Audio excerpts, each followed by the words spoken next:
देखो, भगवान को पाने के लिए दो मार्ग बताए गए। एक तो है ज्ञान मार्ग और दूसरा है भक्ति मार्ग। ज्ञान मार्ग में ज्ञानी अपने आप को उस परमात्मा में विलीन कर देता है, परम आनंद का अनुभव करता है उसमें विलीन करके। जैसे गंगा बह रही है अविरल गति से, और उस गंगा से हमने कुछ पानी, कुछ जल निकाल लिया। तो जब निकाल लेते हैं तो कटोरी में, गिलास में जो जल रहता है, हम उसे गंगा नहीं कहते, फिर हम उसे गंगा जल कहते हैं। क्यों? भाई गंगा तो है। बोले नहीं नहीं, गंगा तो विशाल है, ये उसका अंश है।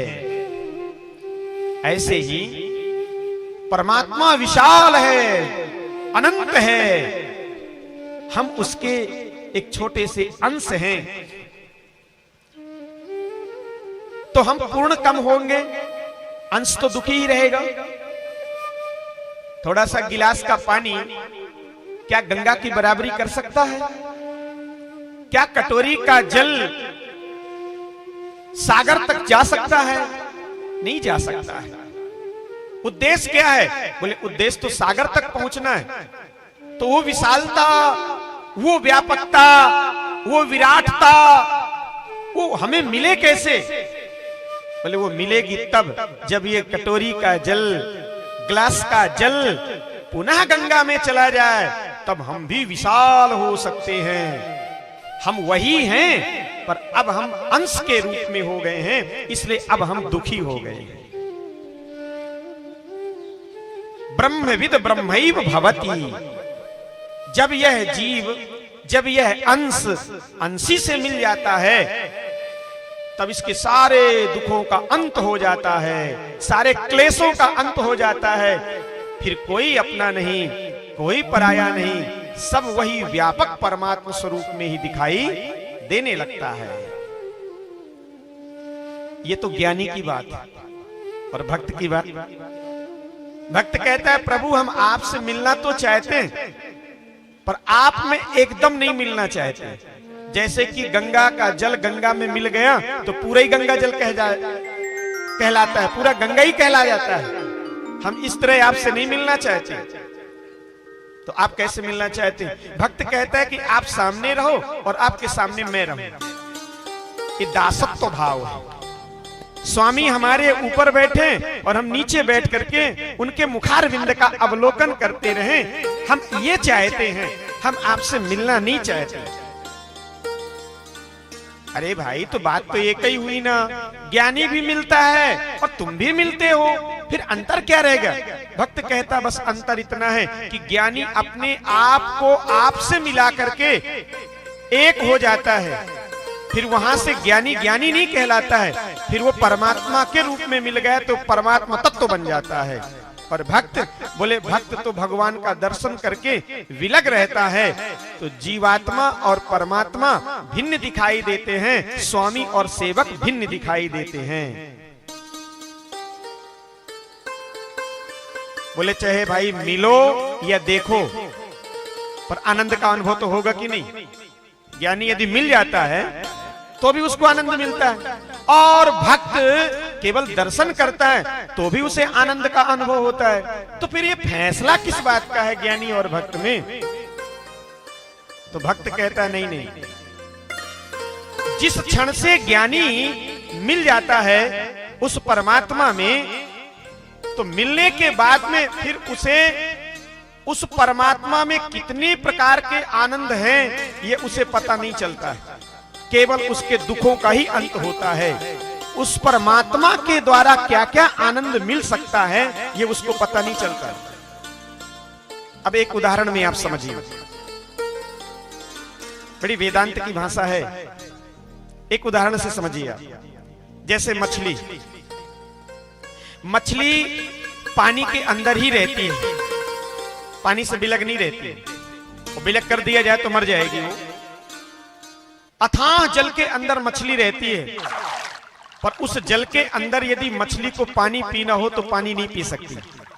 है पानी के अंदर, पर पानी के अंदर बैठ करके पानी नहीं पी सकती हो, तो कहां पीती है? बोले मछली बाहर आती है, जल के बाहर आकर के और पुनः उसमें अपना मुख मारती है और फिर पानी पी करके फिर अंदर जाती है। क्यों भाई, जब तुम पानी के अंदर ही थे तो पानी तुम्हें पी लेना चाहिए, पानी के बाहर आने की क्या जरूरत है? मछली कहती है कि पानी के अंदर में यदि पानी पीऊंगी तो मुझे पानी का स्वाद नहीं मिलता है। बड़ी मजे की बात है ये। पानी के अंदर में जब पानी पीती हूं तो मुझे पानी का स्वाद नहीं मिलता कि पानी में स्वाद क्या है, पर जब पानी से निकल करके पानी में मुख मारती हूं तो पानी का स्वाद मुझे मिल जाता है। भक्त भी यही कहता है कि जब मैं आपसे मिल ही जाऊंगा तो मुझे आपका आनंद कैसे मिलेगा? आपका स्वरूप कैसा है, आपका स्वभाव कैसा है, आपका प्रभाव कैसा है, ये मैं कैसे जानूंगा? इसलिए मैं आपसे मिलना नहीं चाहता हूं, मैं आपसे विलग हो करके, दूरी बना करके आपका दर्शन करना चाहता हूं।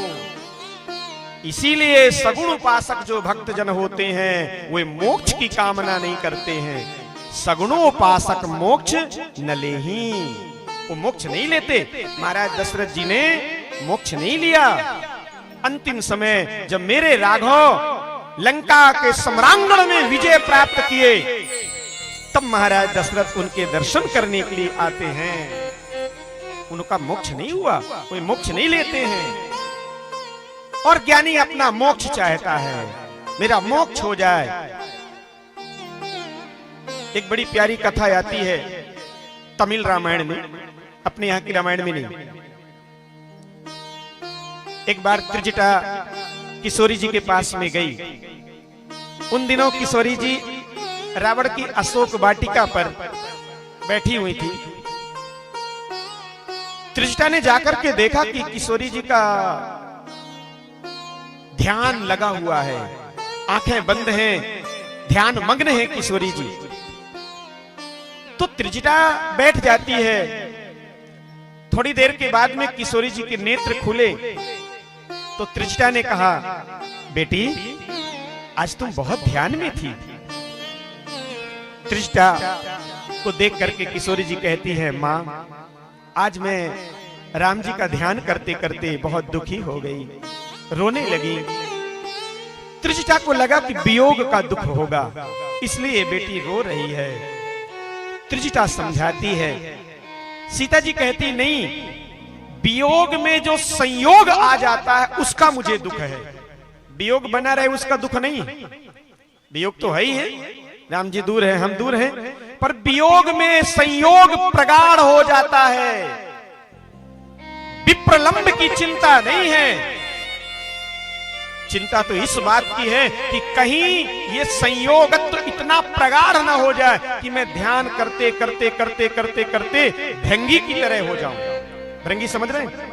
एक भृंगी कीड़ा होता है, ऊपर जीवों को ला करके अपनी कोठरी में बंद कर देता है और बाहर से इतना आवाज करता है कि अन्य जीव भृंगी ही बन जाते हैं उसका ध्यान करते करते। उसने चीटे को लाके बंद कर दिया और 15 दिन के अंदर चीटा भृंगी बन जाता है। आप ऐसा मानो कि भैंस को बंद किया गया और दरवाजा खोलो तो गाय निकल आई। वैज्ञानिकों को रिसर्च करना चाहिए इस पर, ऐसा क्यों हो जाता है।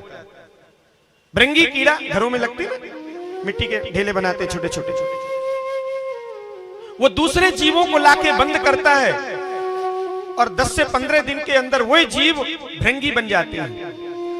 तो किशोरी जी कहती है कि मुझे चिंता इस बात की है कि कहीं भृंगी की तरह मेरी गति न हो जाए, मैं राम जी का चिंतन करते करते, ध्यान करते करते मैं कहीं राम न बन जाऊं। तो त्रिजटा कहती है तो अच्छा हो जाएगा, जब तुम राम बन जाओगी तो तुम रावण का वध कर देना, बस सारी समस्या खत्म हो जाएगी। सीता जी कहती रावण वध करना उद्देश्य नहीं है, रावण का वध करना उद्देश्य नहीं है, तो आपका उद्देश्य क्या है? मेरा उद्देश्य तो यह है कि राम मेरे प्राण प्रिय बने रहें, प्रियतम बने रहें और उनके चरणों की मैं सेवा करती रहूं। मुझे राम बनने की शौक नहीं है, मुझे सीता ही रहने की शौक है। मैं सीता की तरह रहूं, उनके सुकोमल चरणों की सेवा करती रहूं और राम सामने बैठ करके मुस्कुराते रहे। तो भक्त तो सदा भगवान के समीप में ही रहता है ना मेरे भाई, पर समीप में रहते हुए भी भगवान से एक नहीं होना चाहता। भगवान दूर कहां है हमसे? हमने दूर मान रखा है, वो दूर नहीं है।